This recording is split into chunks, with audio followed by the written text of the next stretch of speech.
Hello, everyone, and welcome to another episode of Chatting with the Experts, where I speak with phenomenal women from Africa, from the Caribbean, and in the diaspora. The mission of this show is to educate women, to inspire women, to empower women globally. And my guests share the same mission with me. Today, we have a very interesting episode, and we're going to be talking about women in technology in Africa. My guest who will join me in a few minutes is Counsel and Senior Fellowship at the Geneva Center of Knowledge Governance. She's also the co-founder of and currently Senior Research and Policy Advisor at the International Lawyers and Economists for Development, that is ILIBA.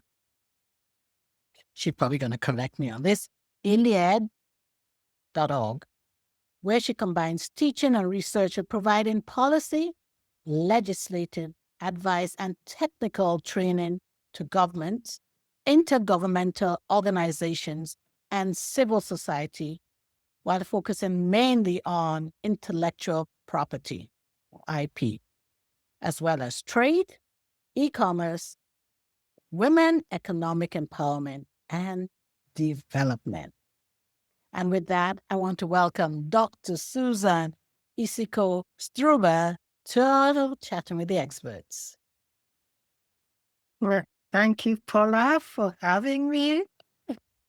Susan, your bio is so impressive. Oh, my word.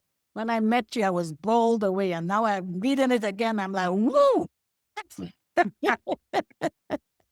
Thank you. Oh, my word.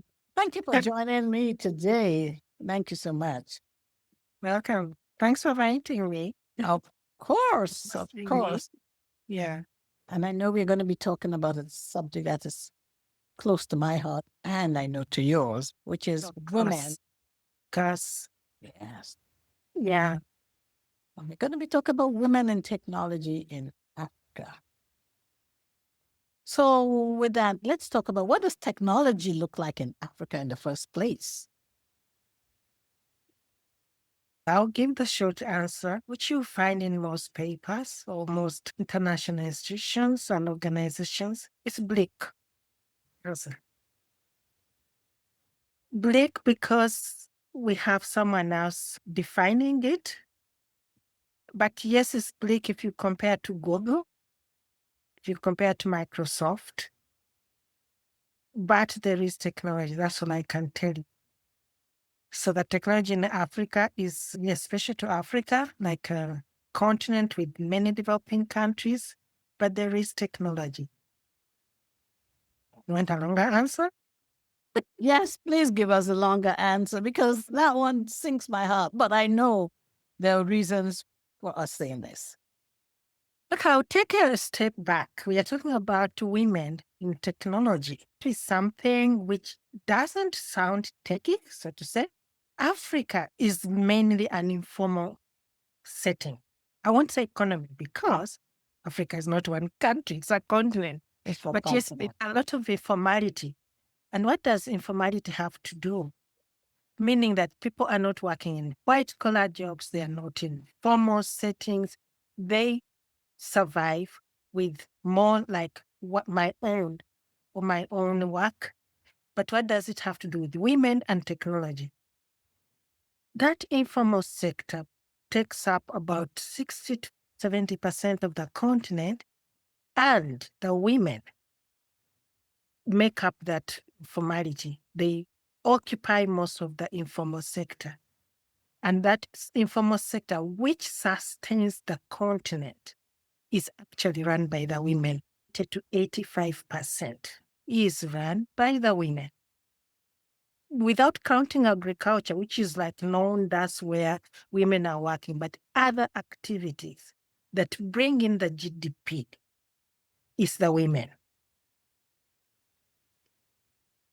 And then how do we connect that to technology? It means this group of people cannot be ignored when you're talking about development, because technology, good technology, because there's good and bad, helps the development of the continent. So you can't ignore those who are contributing 80 to 85% of the continent's GDP. Okay.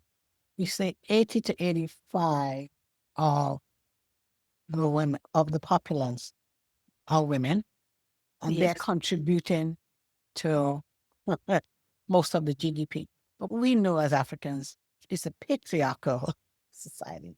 So, what are the implications for women in that? We may occupy such a large percentage, but is it being reflected?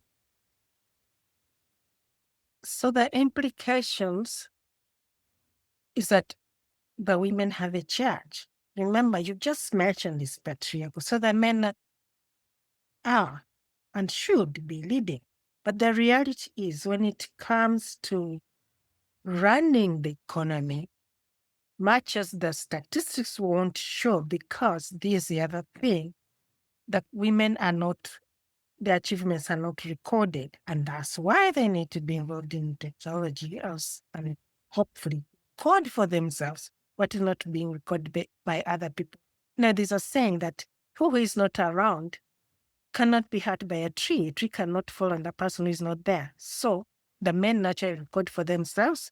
But back to your question, the implication is that these women who are holding the economy, what contributing the economy, when we are talking of technology, they really need to have a grasp of it. Yes. And that technology, it has levels. Now we are talking about the woman who is working in the informal sector. So what kind of technology are we talking about? The technology that will be useful. Precisely, when we are talking about technology, there are different levels and definitions.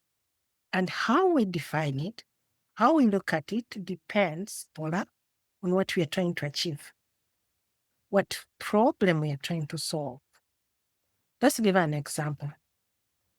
A woman who needs a drone on a big agricultural farm to measure weather or to communicate about the climate, that's technology for her. A woman who needs to use her telephone, understand health data, that's technology for her. So, oh, but their telephones are everywhere. Okay. If you don't know that there are actually so many who don't even have a telephone, that's all technology. But a woman who needs to use artificial intelligence to ask it a very high-tech question, that's the technology for her. So there are different, the spectrum I've said, from the informal, from the farm to the maybe fifth industrial revolution. I don't know what they call it, but that level. So we have women in all that spectrum, even in Africa. So, with this research you've done, how can we, because we're going from one end of the spectrum to the next. Okay, let's start with, I don't want to say the bottom end. Let's start with, because I said one end, the woman who is using a drone for agriculture, because a lot of our women are involved with agriculture, whether it's industrialized or not, whatever the case. Even if they have a small plot of land, it's still agriculture. How do we leverage that technology for women in that setting? It's actually one of the things we've been working on recently at the Elite. And I don't mean to market myself, but this is a real example of something just being different recently. We have women who have gone, many of them have not even gone to the university. Let's assume when you're at that level, you have a hand on technology, though it's debatable. They have their farms. They're doing different activities. And for them, what technology means is to be able to tell people about what they have on the farm or in the small industries and how much they can sell and what they can sell. That's technology. And that comes with how you communicate, to call it social media, but it could be other kinds of media. They need to understand how to manage that media. Yeah, we're talking about marketing, but you need the technology to help you do the marketing so that people buy those products or they come and one is able to put food on the table, but also take their children to a decent school and keep them there. That's a very simple example. And we are working with women who are working things as basic as batiks, but they sell their designs. They show off their designs using this what will look like simple technology. So now this is using, well, for them to even communicate about the products that they have in their farmland, they need to be educated on, as you said, how to communicate in an effective way. So whether it's Yes. like social media, so that's another level. Yes. How do they get that awareness? How do they get the knowledge on how to market on social media? Because social media could be there, but they even need the tools. They need to have the phones to be able to access the social media apps. And then even when they access the social media apps, to be able to know how to even use it to market and create awareness. Thank you. That's a very pertinent question. One of the things that we teach, and many institutions and organizations are teaching, is how to help people use the social media. Because most of this technology, they learn very obvious things like click forward on maybe WhatsApp, delete whatever. But how to package them, how to reformat a photo, for example, retouch it. Those are skills, but they are increasing the selling. Make the picture look better. How many people you send it, when you send it. Remember, you're talking about women, they might be running 3 jobs. So they are doing most of this me kind of thing, the technology, where technology is really needed in the night. They don't have much time. That they put everybody to bed, so they are tired. So we teach them how to do it quickly, and intelligently. Things like schedule your posting.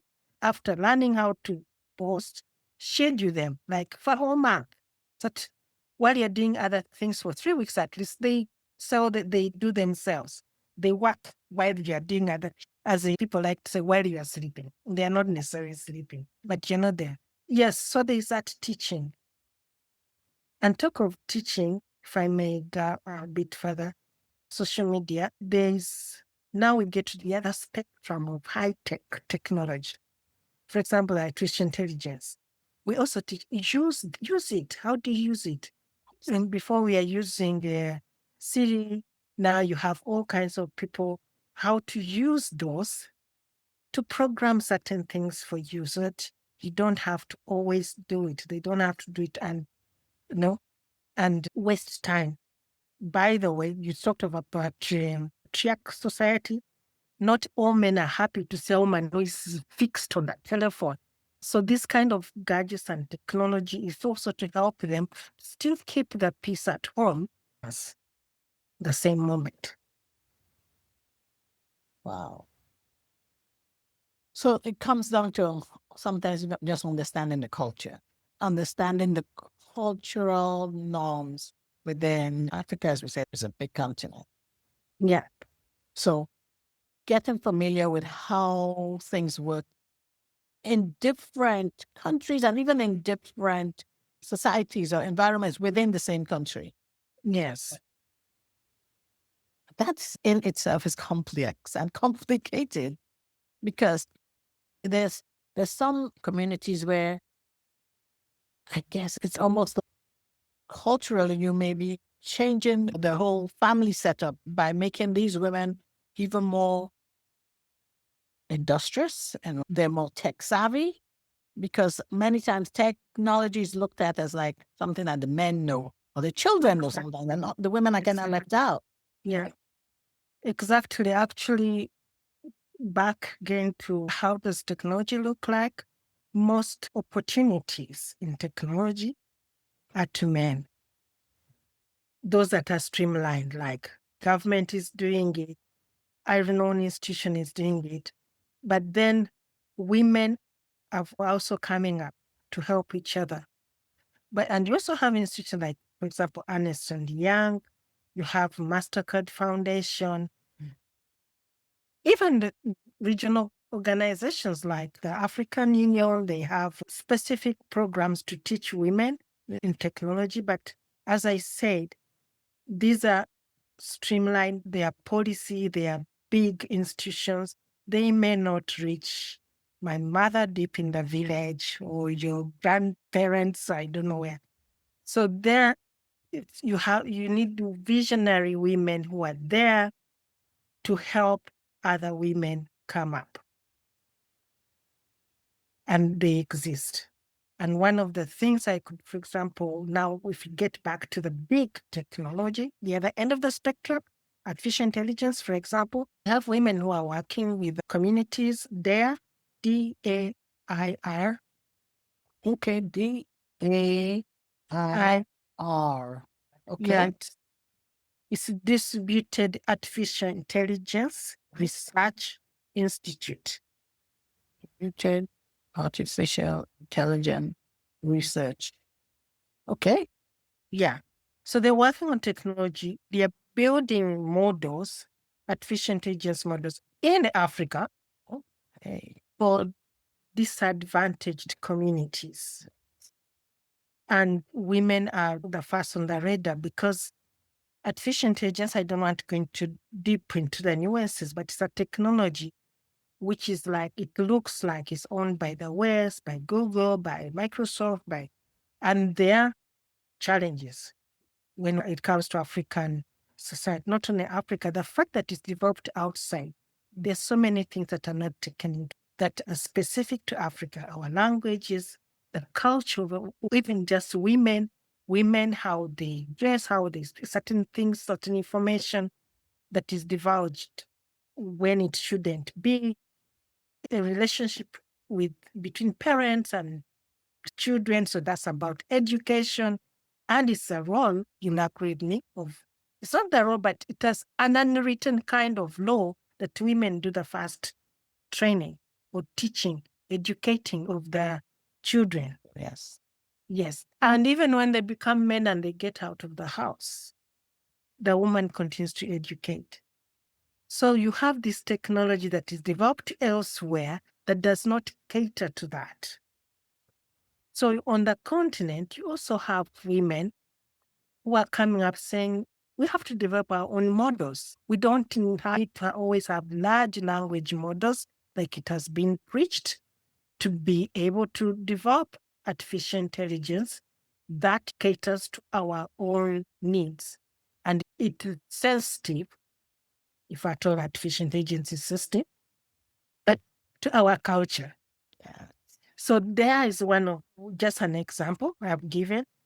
There is a noodle license, noodle like the food, Okay.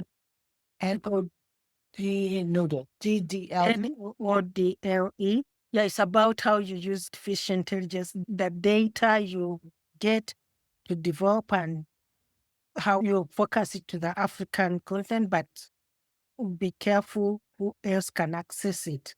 So those are I'm giving just summary because I don't want to get into the details of it. Absolutely. Yeah, and that's to do with how intellectual property works, how commerce works, how then that artificial intelligence comes in. But it's women who are championing this. That encourages me. My heart sings as I hear that women are championing this. And these are African women. African continent. Yes. So African women are championing it on the African continent. Yes. That makes my heart sing. Yes. Oh my God. Because as I'm thinking that, of course, as you said, programming it to suit the culture, to suit the different, because there are many different languages, is imperative for it to be able to be used in some disadvantaged, and even some of in the cities themselves. Yes. And many times it has to be championed by people that they can relate to, people who they look like, Exactly. who can understand their cultures and who they're comfortable with. The recipients of it Yes. are comfortable with the teachers. Okay. I'm looking at time. Oh boy, this is deep. This is really deep. So what about collaboration? Are there a lot of collaborations between, we talked about disadvantaged communities within the continent, which are within countries within the continent, and those who are championing it. Those who are championing it, can't say that word today, they are collaborating, if I may I ask, with Western, with the big companies, the big tech companies, and then bringing it, teaching others to now take it and run and bring it to these disadvantaged communities? Or you tell me more about that, the collaboration that are within and beyond the borders that we see. Yeah. For anything that is worthy of a name or recognition, it's not only the energy and the knowledge that is spent, there's the brain, there's the money. There's an African saying that if you want to go fast, you go alone. Mm-hmm. If you want to go far, what do? You bring others on, you go together. You go together. And yes, collaboration is very important. I've spoken of languages. I've spoken of educational culture. I've spoken of women. There's reproduction, which we shy of to speak. There are different ways. That's one. It's collaborating. Imagine someone in East Africa. I'm from East Africa, so forgive me if I speak of East Africa. But they want to produce a product that is relevant also to West Africa. Now we are talking in terms of artificial intelligence. You have to understand how things are done in Nigeria, what this means. And then you have the different languages, not models, coming up so that they are trained to speak a language or to express things that is culturally acceptable. That's one. But then there's the other thing I mentioned about funding. So yes, there needs to be a collaboration between the researchers who are researching these models, for example, I mentioned there, and the users of those models and the funders, because it's not always there enough money in one person's pocket. So there can be this collaboration or funding collaboration, financing collaborations can be between the local institutions or startups. There are so many startups, by the way, in the field of AI in Africa and foreign, but there are challenges there as to who owns data and you want data privacy. That's another topic for another day. But there are also possibility of collaborations between member states, countries, Uganda with Nigeria, South Africa, under, for example, the African Continental Free Trade Area. They are working a lot on this. And under that framework, there is actually already focus on women, economic empowerment, so it makes it easy. And now technology and electronic commerce. But yes, you also have local institutions like, I come back to there, so we've already mentioned this are different. It's an easy example. They are collaborating with institutions in North America and Europe to do research, but for disadvantaged communities, not for the streamlined American Swiss. Yeah. Needed, absolutely needed to work with the disadvantaged communities because there are lots of geniuses there, lots of untapped talent there that you discover when you actually have people from the streamlined communities going into these communities and teaching and making people aware of what is happening beyond their community. Oh my gosh, Suzanne, there's so many questions I can ask you, but in terms of time, I would leave it open for those who have joined us in the audience. But for those looking online, if we want to hear more about, if they want to know more about what you do, how can they get in touch with you? They can use for professional, which I have two hats you read there. So for them, my professional, you can contact me by email on susan.isiko.strba at the Graduate Institute. Is I am all through. So that's it. Susan.isiko.strba at the Graduate Institute.ch. Institute. I'm writing that down. We put it in the chat.